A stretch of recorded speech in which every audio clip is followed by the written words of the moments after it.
All right, welcome to an afternoon edition of Dolan's Dugout with your host, Steve Dolan. I'm Ramon Scott. Happy spring training eve, Steve, or pitchers and catchers anyway, heading out to the Peoria Sports Complex. And boy, it's a good thing we've had the Aztecs to give us our excitement while we wait for them to arrive in Peoria, Arizona. But Steve, some news locally, some big time college basketball, prep basketball action we're going to talk about. Let's get started. Well, Moni, first of all, do want to talk about prep basketball. I thought it was very interesting last weekend that within a 24-hour period, Christian from right here in El Cajon, one day they beat number 1 Cathedral Catholic, and then within 24 hours, they beat number 4 Francis Parker. Now, Moni, what I found interesting about it personally, as you know, my wife and I attend Shadow Mountain Community Church, which is on the campus where Christian is.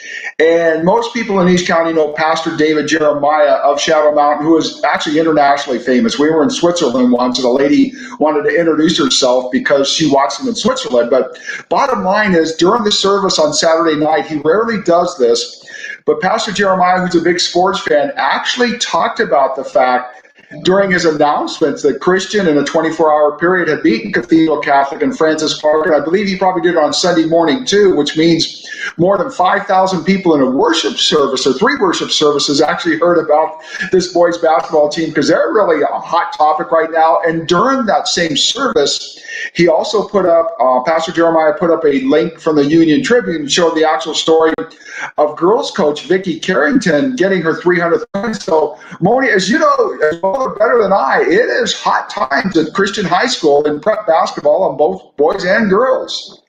Yeah, and Steve, we saw incredible movement up from the Patriots. You know, I had kind of bragged to you in the middle of the season when everybody kind of moved the Patriots down to about number 8. I was holding steady about number 6.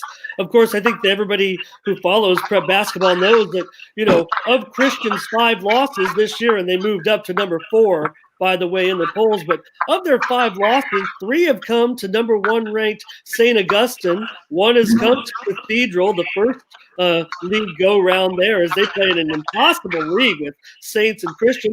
And the other one came against Foothills Christian, I believe. So of their 5 losses, you know, they've come, all 5 of them have come to 3 of the top 4 or 5 teams in the county. And, you know, I mentioned the top maybe 4 teams. You throw Torrey Pines in there, and now you can throw in the top 5 teams in the county and add the Christian Patriots. Kobe Sanders, he's probably good enough for all-CIF first team this season. He's having a great year.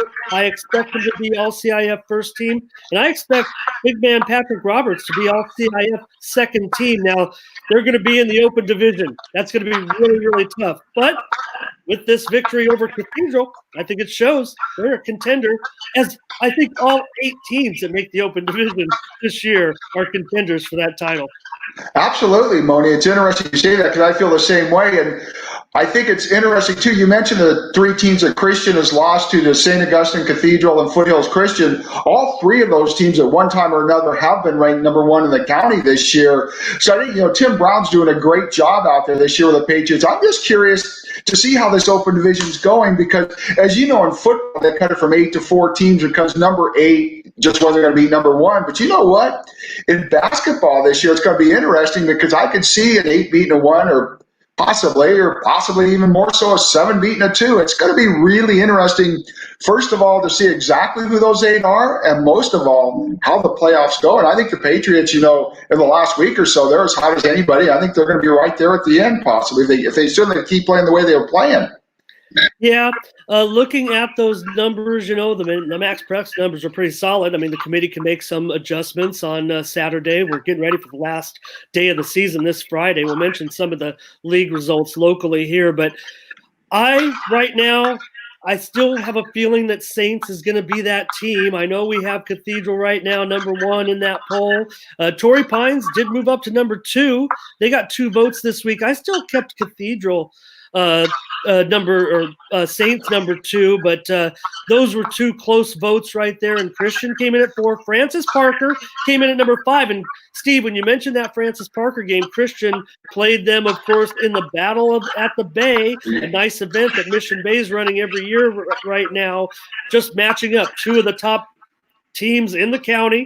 And it just so happened that Francis Parker came in riding a long winning streak, and Christian rallied back, Steve, in that game from a 20-point deficit to beat the Lancers, and that's why they're ahead of Francis Parker this week.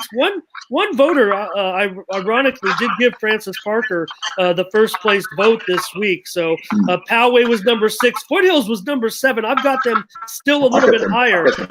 Yeah, you look at I know it's 8 losses, but just look at who they are. Every single loss is to an elite team. I think Foothills is actually probably a little bit disappointed with the way things have gone this year. So I think they're good enough to have a little bit of a chip on their shoulder heading in to the playoffs, and Mater Dei looks like they'll be in as well. You know, we mentioned Helix in the poll, in the top 10 poll, the league champions from the Grossmont Hills League.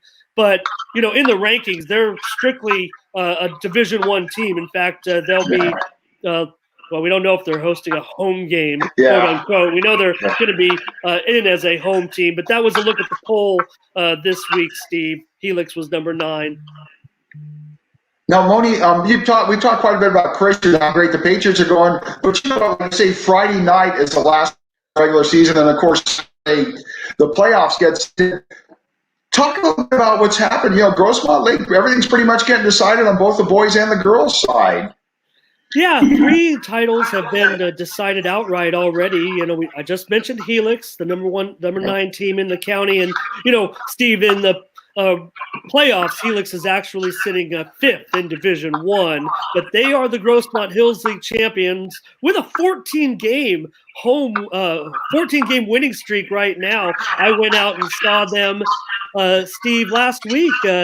You know, they played a home game in their gym. Remember what John said? I went out to that game, had a real nice time. They played well. They beat West Hills, 14 wins in a row. Helix, they scored 103 points last night against Steel Canyon.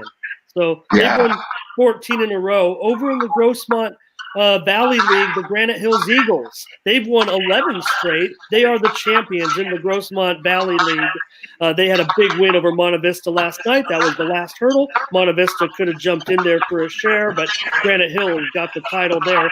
In the Grossmont Valley girls side, Santana is your league champion. They took care of Monte Vista in a big game in Spring Valley last Tuesday, and they ended up winning. Last Friday night, I should say. Santana is the Grossmont Valley League champion. And after all was said and done, Steve, in the Grossmont Hills League with all the drama, thanks to the terrific play of El Capitan and Grossmont this year, Mount Miguel can clinch the league title with a win in their final game against Helix on Friday night. They're a pretty big favorite to do so, probably maybe close to 20-point victory there that would be expected. Helix has had a nice season on the girls' side, but they would have to upset Mount Miguel to create a tie. So it looks like Mount Miguel will get that 20th straight title. Hats off to El Capitan, by the way, and to Grossmont, as I mentioned.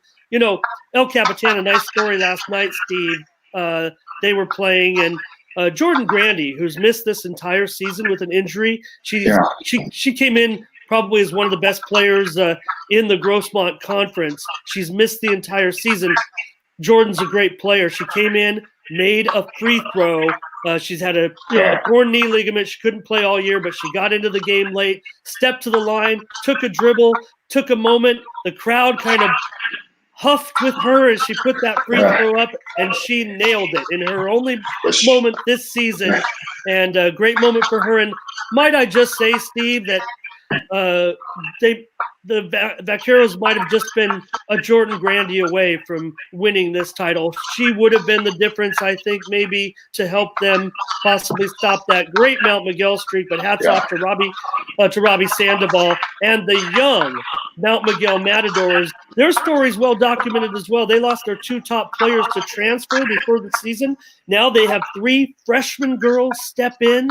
So maybe it worked out. You know, they're not going to be in the open division. Mount Miguel's going to end up short. I'll talk about that in just a moment.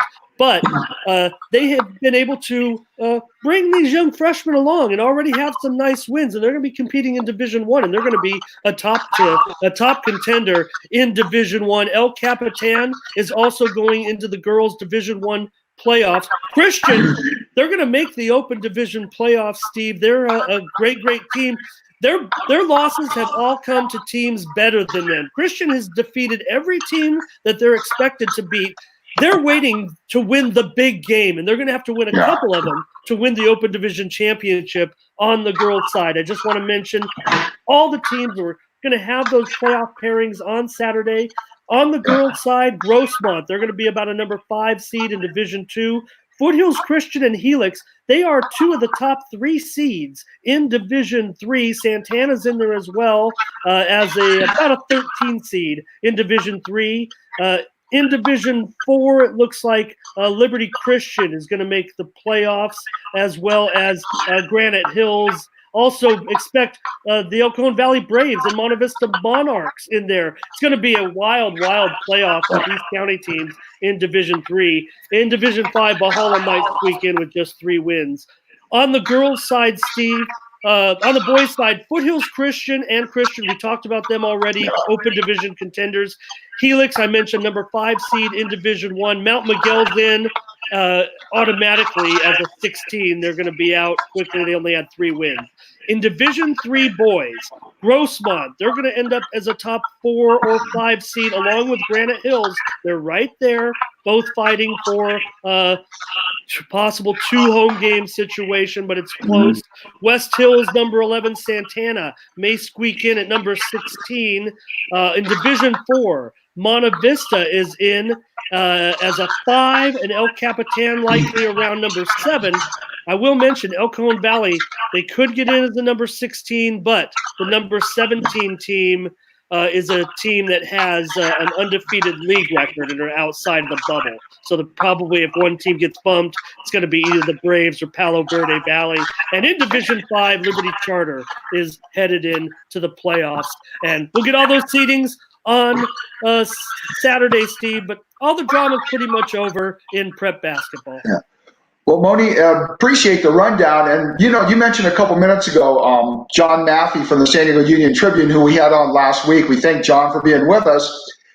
Remember last week we talked about who may be the CIF commissioner. And as you know, yesterday they named Joe Hines from South Bay as the commissioner. And as you know, last week, didn't it seem to you even said last week, it kind of sounded like John was leaning that way. What's your thoughts on Joe Hines being the new commissioner starting July 6th?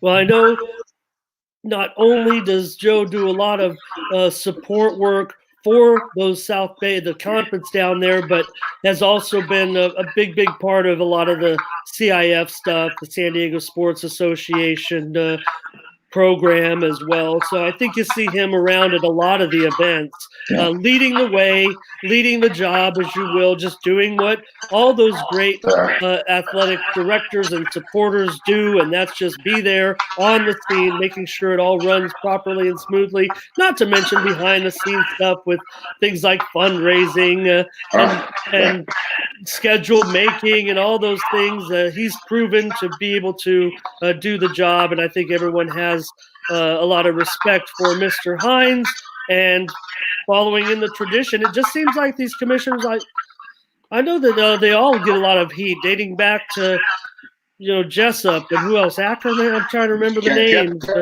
Don Clarkson, going back. Don Clarkson, of course, is the first commissioner way back 60 to 70. If I could, I remember. I mean, God bless. He was.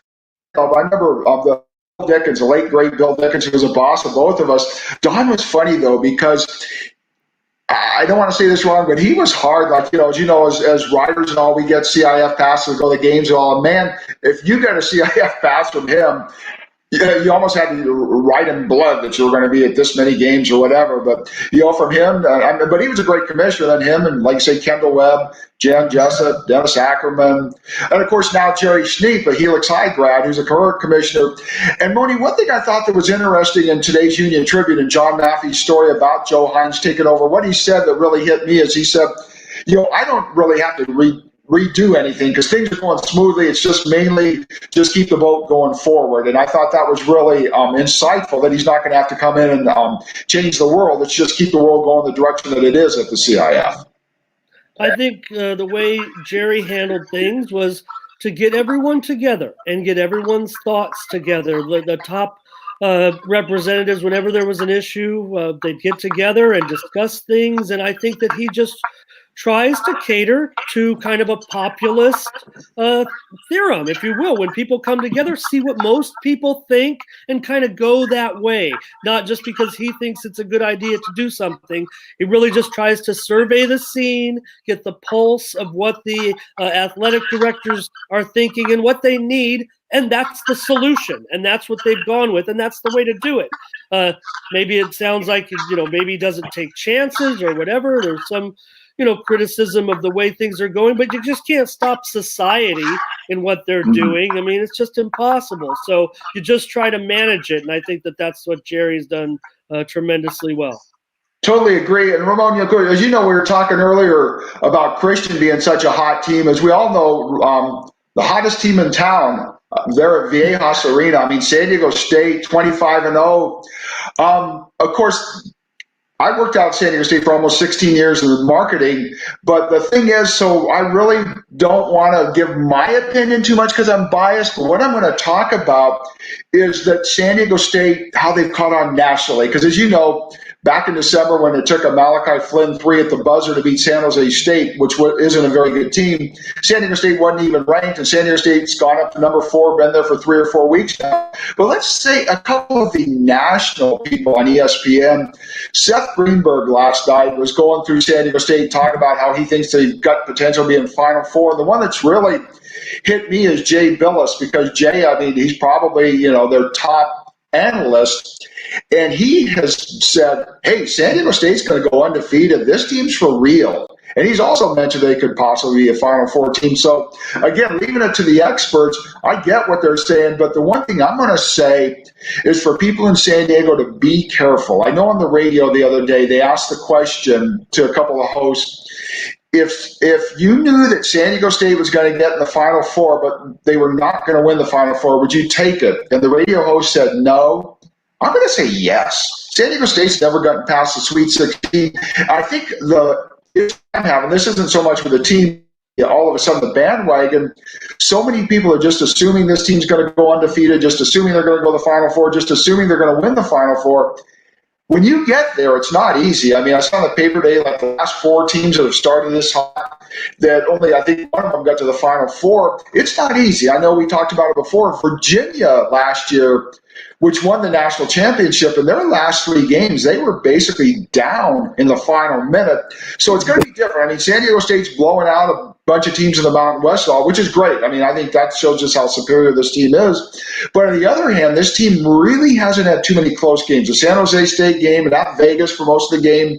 So we'll see when this team gets in the tournament, because like I'm trying to warn people, there are always a lot of upsets in that tournament. So let's not just make the assumption that San Diego State's going to get to the Final Four. Is this team capable of it? Absolutely. But is it automatically going to get there? Absolutely not.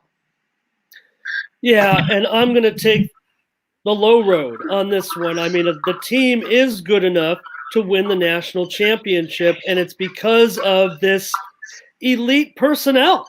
That's why you have to look beyond the conference, and you can start right at the top with Malachi Flynn. Look, he's moved into 6th place in the overall Ken Palm Player of the Year rankings. That right there shows. You know who else was in there? Luka Garza. And the San Diego State Aztecs, of course, beat Iowa. They beat Creighton. Now those wins are starting to look pretty good because, those teams are still looking pretty decent, top 20 capable teams. So Malachi Flynn, a top player, be careful. He's a junior.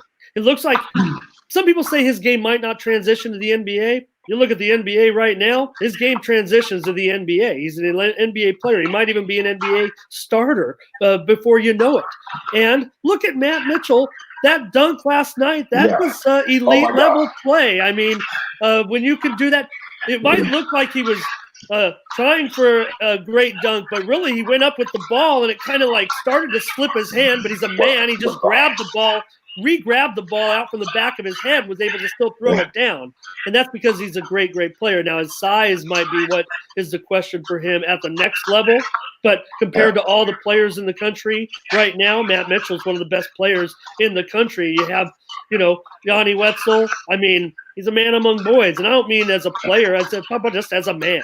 I mean, he's a leader out there. I mean, he's a guy who can take charge of your floor and just, help everybody else around him. Sure, Malachi, it all runs around Malachi, and that's what they need is someone who can be elite at scoring the ball, and that's what they have there. Look, last night, New Mexico, they've had a lot of problems we talked about with their personnel, but you know what? They still defended in the first half New Mexico style, so I didn't really have a problem with the game at halftime. But just like the Aztecs have done so many times in the past this season with just a little bit of threat from the other team, they came out and started blowing them out right away out of the gate in the second half. And they've done that several times already in some of the conference games. And we got 4 games to go, Steve, at Boise, home against Vegas, at home against Colorado State, and the last one at Nevada. So, the odds are right now, you look in Vegas, last I saw it was minus 180 or so that they'd win these last 6 games, and they've already knocked off 2 of those. So it's probably up to like 240 or more right now that they've closed out all 4 of these games. It might even be higher right now, but there have been some odds in Las Vegas as to if they would finish undefeated in the regular season.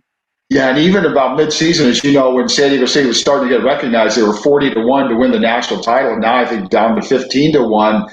And Ramoni, going back to when you were talking about individual players, the one lately, everybody talks about the 3 transfers, and they're all playing great. Yanni Wetzel from Vanderbilt, KJ Fagan from Santa Clara, Malachi Flynn from Washington State. They're all doing great. But like you say, Matt Mitchell, the last 4 games, like for instance, the Air Force game, the Aztecs were only up 5. And then he made a 3. They brought the ball in with 2 seconds from out of bounds, and he swished a 3. So right now, Mitchell's playing as well as anybody on that team. And that's one thing is how, Mitchell's playing as well as he's played all year, and Fagan's playing as well as he's played all year. And Wetzel and Flynn have been doing it all year. So, and one thing you mentioned too, this is funny how this has really been a second half team going clear back to the Iowa game when they won the Las Vegas tournament during Thanksgiving. The Aztecs were way down at halftime. And I think of 3 of the home games, down 2 at half to Nevada, down 8 to Utah State, and only up 2 last night against New Mexico. This team is not coming out of the gate very fast at home, but it's just amazing. At halftime, they can be down, again, 8 points against the great good Utah State team, and you just know that they're going to come back and win the game. And then, of course, the warning there is don't get down at 8 at halftime against a team if you go as far as to play like a Duke or somebody like that. Yeah, and as far as what you were asking about, what someone would do if they take a Final Four appearance, of course you take a Final Four appearance because you need that for your athletic program. So look, San Diego State, they're kind of on the map, okay? Especially this year. I mean, we talk about all the great teams that they've had, over the last 20 years, but okay, this is a big story. And so if you're not on board with it, get on board now because we're San Diegans. This is one of the biggest stories of our athletic, when we watch sports in this town. This is one of the biggest stories that this county has ever had.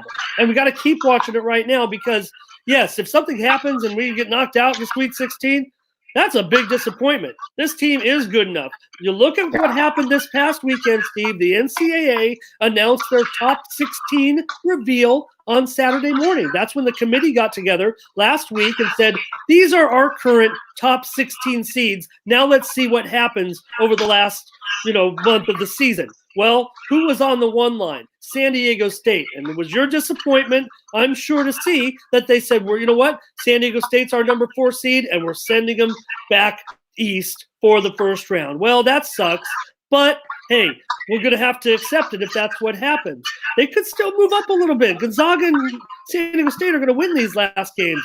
Kansas, Duke, I don't know. It's questionable whether they could lose one. Who knows? They play in tough conferences. So maybe they could avoid that portion of it. But right now, San Diego State is a top 4 seed in the NCAA tournament. So the Final Four appearances would be expected.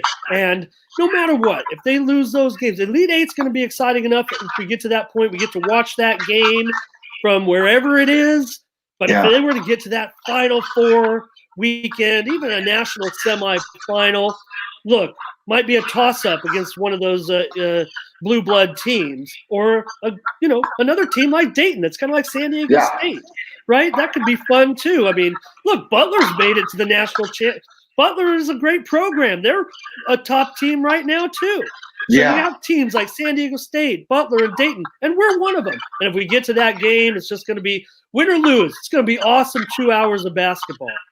Oh, absolutely. And one thing I think on the whole, who's going to be number one seed in the West, I think that's going to come down to what Gonzaga does, because they still have to go to BYU, and their tournament certainly from top to bottom, the West Coast Conference is tougher than the Mountain West, which San Diego State's in. So San Diego State basically has to hope for Gonzaga to lose a game to get that number one seed in the West. I don't like San Diego State going east either, where San Diego State would have to be in New York as the number one seed with the fourth number one seed.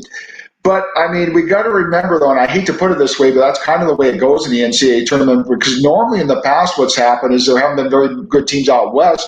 Remember when Kawhi Leonard was here, San Diego State lost in the Sweet 16 to number one Connecticut. And Connecticut, remember, was number one in the West, and they had to come all the way out to Anaheim, where San Diego State people were just taking, 2-hour ride up to Anaheim. So is it fair for San Diego State to go east? Probably not, but is it unprecedented? No, because usually it's just the opposite, where a UConn or somebody like that, a Duke or somebody like that, has to come out west to be a number one seed. So probably the wrong year for this to happen, as far as San Diego State being a number one seed in the West. Because I saw Gonzaga, I've seen them on TV, but saw them against USD here on January 9th.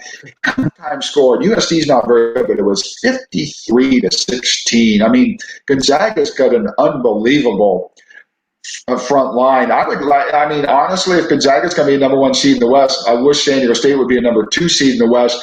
Again, you don't know that's going to come down to 1 against 2, but I think 1 against 2, Gonzaga against San Diego State, two things. I think it'd be a great game, and wouldn't it be great to see two, quote, mid-majors playing to go to the Final Four? That's what's interesting about the whole poll right now, is you've got two mid-majors in Gonzaga and San Diego State, and then two Big 12 teams with the Kansas and Baylor. So, yeah, very interesting. And Moni, before I forget, wanted to change topics because it's something you mentioned earlier.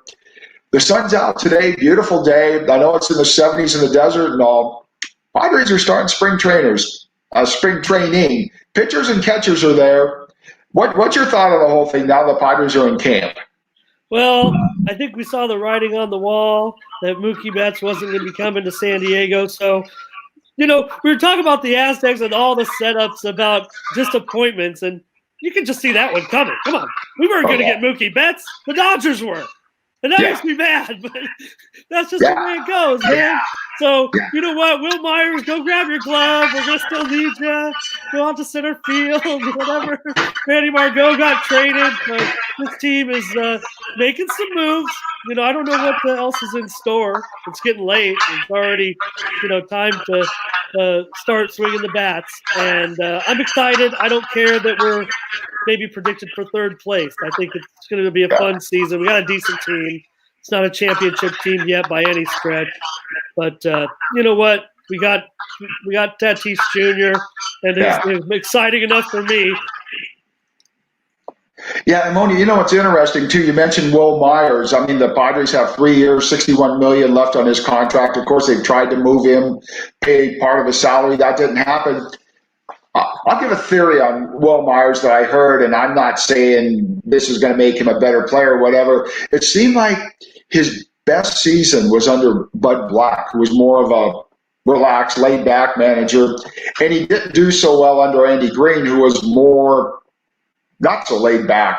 I don't know what Jace Tingler's like, but maybe a change of managers will help Will Myers, because he just seems to be a guy that plays better for the type of manager. In other words, he wouldn't play well for a Dick Williams going way back, a guy that's authoritarian and all that. But maybe if Jace Tingler, the new manager, is more relaxed, and I'm just saying maybe. I know I'm making excuses here, but maybe Will Myers gets better.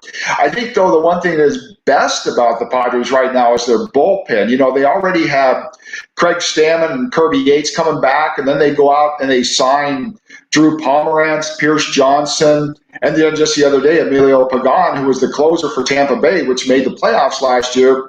You already have Matt Strahm and Andres Munoz. So right there, those are 7 out of your 8 guys in the bullpen. And last I heard, they've got 13 guys going for that final spot. It makes me think, though, that they're not done wheeling and dealing. The whole Manny Margot to Tampa Bay for Pagan, I think that may be a precursor for something else to happen. Because, again, the Padres have so much relief pitching depth, which most teams don't have, that I think maybe the next package would be them sending some relievers somewhere to maybe get another outfielder or whatever else they might think, a starting pitcher, which I doubt. I think they're set with their rotation. I think they like, Chris Paddock at the top, then, Garrett Richards, Dinelson Lamet, Zach Davies, and probably Joey Lucchesi at number 5. But it's going to be an interesting camp, though, because you still have, a couple openings. I think, big question is Jurgensen Profar, the second baseman. What about catching? Can Austin Hedges hit over 180 since he's supposedly such a good defensive catcher? But I don't know. I think from what I've been hearing, that Hedges may still get moved. I think they'd still like Francisco Mejia to be their catcher. I mean, he's not as good defensively as Hedges, but he can hit. You got to remember, the Padres gave up Brad Hand, an all-star pitcher, and Adam Simber, a major league pitcher, for Mejia. They gave up a heck of a lot for this guy. That's a whole lot to give up for a guy if he's just going to be a backup catcher. Are you kidding me that you would give up an all-star reliever and another major league reliever for a backup catcher? That just doesn't sound right. I think that if you had to ask who's going to be catching on opening day, my best guess is it'll be Francisco Mejia. And then, of course, who would he be catching? And my best guess is it's going to be Chris Paddock. Chris Paddock has already said he wants to pitch opening day. And even though, Garrett Richards has more experience, my guess is on, March 26th at 1:10 p.m. at Petco Park, the first pitch against the Colorado Rockies will be thrown by Chris Paddock. I think the Padres got to be satisfied with what they're going into the season from a pitching standpoint, both the starters and the relievers. And there's more coming eventually too. I mean, this is a team that is pretty rich in pitching right now, and that's why you mentioned when I said that I think it's getting late. I meant for a blockbuster deal. Yeah, I definitely think Preller's going to do some more moves, whether it be within the system, whatever happens. Let's see what happens in spring training. The Padres are a team that, quite frankly, seems to always have a player perform exceptionally at spring training, a player that, a younger player sometimes looking to get a jump start on his career early. And the Padres often get a nice surprise out of spring training. So I think there's some names that you can look to there. I don't necessarily know who they might be this time, but with this organization, it's not out of the question. Anybody doubting me, I'm pro Preller all the way. I believe it's a, kind of a Don Welke thing. I think that they've done things the right way. And although you might criticize him a little bit because of his brashness in the way he makes his moves, I still think it comes from Welke's experience that passed along to Preller before his passing, all the time that he spent picking his brain. And I think it's the route the Padres should continue to go no matter what happens this year, Steve. Yeah, and Moni, my guess is, talk about names that people don't really know, possibly Trent Grisham, who they got in the Milwaukee trade when Eric Lauer and Luis Urias went over there. He probably will be their starting center fielder on opening day unless they make a move for another outfielder, which maybe they do package a relief pitcher or pitchers for another more established outfielder. Another name, Franchi Cordero, always seems to play what seems to play, but doesn't play. He's always probably 80 to 90 times, so he's healthy, and that's a capital I, a capital F. He'd help. I mean, those are two names I think to watch. And, again, the pitching staff, like you mentioned, I think later in the year, Mackenzie Gore and Luis Patino both will probably be up. Gore especially, I thought it was interesting because I watch the MLB Network a lot, and they asked certain questions. The question they asked the other day was, what pitcher will win the most games in the next decade, in the 20s? And one of the, quote, experts said Mackenzie Gore of the San Diego Padres. So I'm really ready to see this guy, although I don't think he should start the season here. I don't think he's ready yet. But, once Gore gets here, once Patino gets here, I think that's why the Padres didn't go out and get a Noel Syndergaard or whatever, because they just have this feeling, they want room for these guys when they come up. It's going to be very interesting when these young pitchers come up. But I just want to see the team this year be competitive, be in the race till the end, because we've heard for a long time 2020, and now we're hearing 2020 or 2021. I've heard 2020 for a long time. So I think it's time to fish or cut bait, because during the offseason, Ron Fowler, one of the owners, said, that this year doesn't go well. Heads will roll, including his. So we'll see if heads roll. Yeah, we will see because I'm not so sure. Like I said, I think that this is the right course. I think there's a lot of talent there. I think the other teams are just really, really good and could be heading for another 500 season. But just because, hey, this team's got to play the Dodgers a lot. This team's got to play Arizona a lot. And, that's going to be some tough games. So that's the way I see it. Tough league. Tough league. Good team, tough league. Yeah, and you got to say, this division, especially the Dodgers being, right now the World Series favorite, of course, and Arizona, Colorado and San Francisco, not so much. But I will say, if the Padres could even finish 82-80, and because they've had 9 straight losing seasons, let's have a winning season. Steve, that brings up into the biggest news of the week. I mean, the Padres could finish like in 7th place and make the playoffs. Okay, so in 2 years. I know, I'm kidding you, but maybe in 2 years. What Major League Baseball has up their sleeve. But you're right. This year might be the pressure year. So, hey, Steve, I wanted to ask you a question. You're the official statistician for the San Diego Seals, and a kind of a big news story. It kind of coincided with some of the big national and world news lately. The Seals, we had teased it earlier and said, hey, we're going to hold off talking about this. It's going to be a neat event. And Steve and I are going to spend some time on it, discussing not only the San Diego Seals, but also the National Lacrosse League and, this expansion club that isn't like some of these leagues, Steve, where they just threw it together. I mean, the Seals have been in planning for really 2 years leading up to this, as they're playing in the 13-team NLL, which is the best league, in the world, probably for lacrosse. It averages, 6, 7, 8,000 fans a game. But the Seals were going to play a game that was going to be, I went back and looked because we had a question. It was going to be the first pro sporting event ever on a marine base. There have been some other base games, and they were going to play an outdoor game, I believe, on Camp Pendleton. But Steve, because of the events going on at Camp Pendleton that just began, that game is being moved to a day game at Pechanga Arena. Tell us about that. We know it has to do with the quarantine situation. Yeah, actually, the game is going to actually be at Miramar, where again, and but what happened, of course, there's a whole sad thing with the coronavirus, which now is, I guess, they're calling it COVID-19, as in coronavirus 19, because that's the year it started. Just yesterday, the Seals and Miramar announced that the game's being moved off Miramar because of the situation out there. It was going to be played on Saturday, February 22nd at 1 o'clock. And like you say, first game pro sporting event on a marine base. But now it's been moved back to Pechanga Arena, which a lot of us know as a sports arena. It's interesting now because it's going to be played on Saturday, February 22nd at 11:30 a.m. And as the Seals were advertising, and that will be their first morning game ever. Why so early? Because the Gulls have a game that night at 7 o'clock. So the Pechanga, the sports arena, is going to be very busy that day with the Seals at 11:30. Game will be done by 2. And, you got to turn that arena around real quickly for a Gulls game that night. But, it's too bad. I mean, a lot of us were looking forward to being at Miramar and all, but totally understand why we're not going out there. And I think when the timing's right, there will be a game out there. Probably not till next year now, because I know the last home game, as I remember, I believe is April 25th, and that's a pretty tight window to schedule another game out there. But again, as you say, Moni, I do enjoy, as you know, I do the Padres on Fox Sports San Diego, do stats for them and do stats for the Seals. During the offseason, one thing I will say, I'd never seen lacrosse before last year. Really enjoy those games. I think people really get into it and all. I mean, they're very exciting. My only criticism, and I was put in my place on this because I'm from the older generation, is that the whole game they're playing loud music at Pechanga Arena.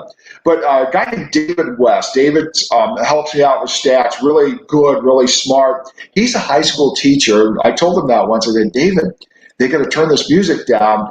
And he said, yeah, I see your point. He said, but if my high school students are there, that's what they want to hear there. And I get, that's what the younger generation wants to hear is 60 minutes of roller derby music during the game. But those games are exciting, and the Steelers are starting to play better.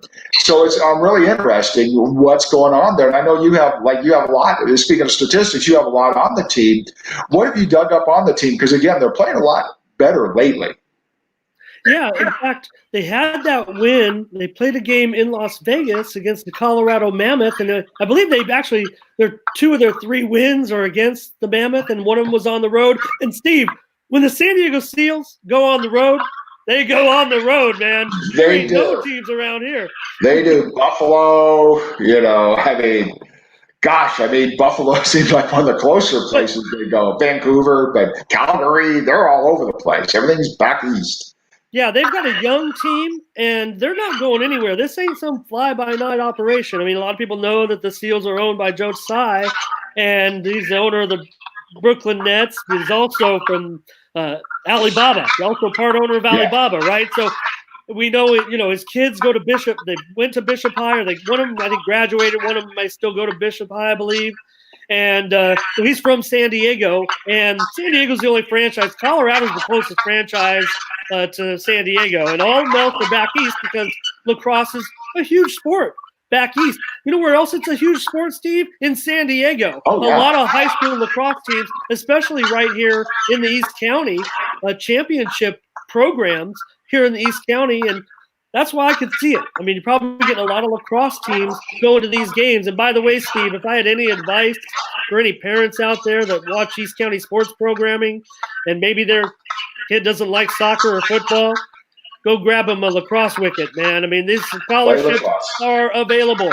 If you want to get your kid a scholarship in the United States for sports, lacrosse is the way to go, quite frankly. You know what? They have a young team here in San Diego. They got rookie Connor Fields. He was just named the Player of the Week last week for that big game against Colorado and a game prior. The Seals are 3-5 right now, and they also have Austin Stats, who was the NLL Rookie of the Year last year. So it's a young team. It's a young organization. It's an expansion team in the Elite League. It's an old league. It's a big league. They've been around since 1986 or 87. If anybody old enough like you and me might remember something called Major Indoor Lacrosse League. Well, this is that league. And so the best teams that have made it to national television through all these years, on the fringes of ESPN and stuff like that, this is the league they're in. So, Joe Tsai might one day be a savior sports-wise in this county. If we're ever going to get an arena built, it might be thanks to Joe Tsai.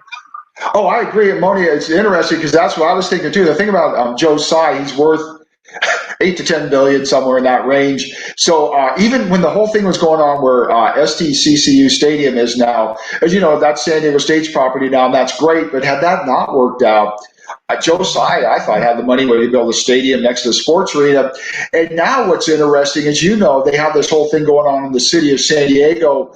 What's going to go on with the Midway District where the sports arena is? They want somebody to either rebuild or redo the sports arena, then maybe this is the time where Joe Tsai, with Joe Tsai's money, comes in and does something, builds a world-class sports arena there, where maybe one day we get an NHL and or an NBA team, and just a world-class place. I mean, it could be a place where you can have Final Fours in basketball, because San Diego State's a great place, Viejas Arena I know in 2018 we had the NCAA regional there. I'm having a regional there in 2022.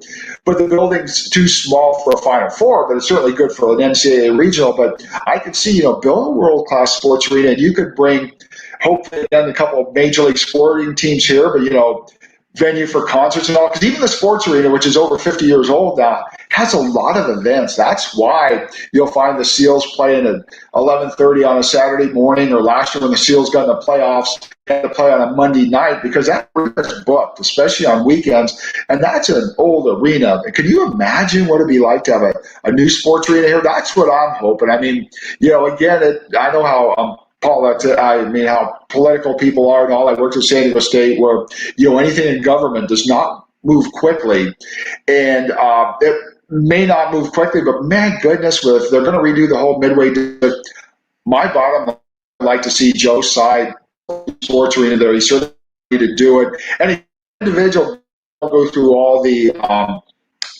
red tape, I think, that you would with a corporation building it or a certain government building it, because everything.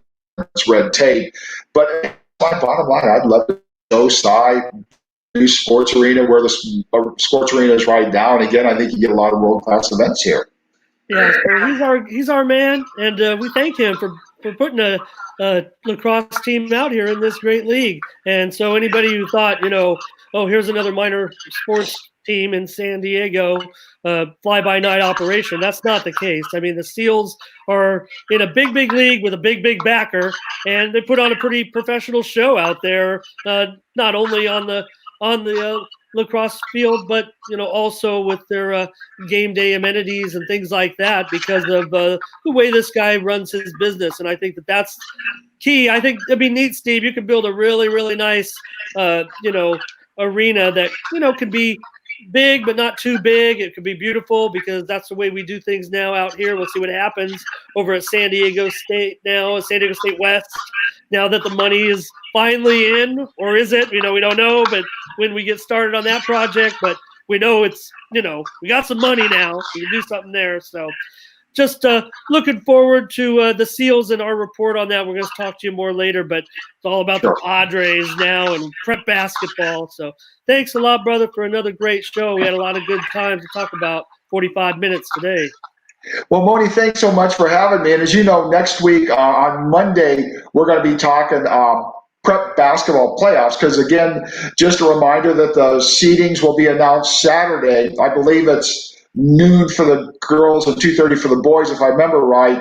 And then, again, Monday next week, we'll be talking about the playoffs, because the playoffs start next Tuesday. And it's going to be interesting. But, again, Moni, thanks so much for having me, and look forward to being back with you next week. And for all our listeners, have a great day, and thanks so much for joining us.